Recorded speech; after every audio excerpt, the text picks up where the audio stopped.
Good morning and welcome to your Daily Sparks. Now, I love the story of Joseph, but Joseph's brothers were pretty worried about their fate when their father died. They presumed that Joseph was underneath like everyone else after payback for the evil that they'd done to him earlier in the piece. But Joseph wasn't blind to the injuries his brothers had brought to him.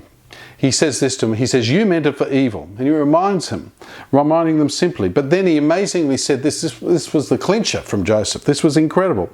You meant it for evil, but he said, but God meant it for good. He looked back over his life and recognized that even the horrible things that had happened to him had a purpose. God used every one of them to bring him to a position through which he could provide for the people of God during a time of devastating famine. See, without the series of events of Joseph's life, Jacob's family might well have perished. But it is unlikely that Joseph always had a clear view of God's plans for his life, and neither do we. It's easy to look back. Hindsight is 20/20 vision when you look back, but when it's happening, it's much harder to see God's plan. We may even go to the grave not knowing why bad things have happened to us. But God worked through negative events in Joseph's life to pave the way for Moses, and then David, and then through his family line for the Messiah.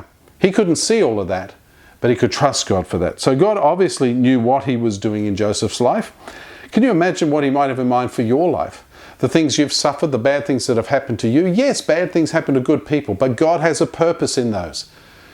You know, the Bible says that he has a purpose, that all things work for good. So today, whatever you face, keep your eyes on Christ because all things work for good. We'll see you tomorrow on Sparks.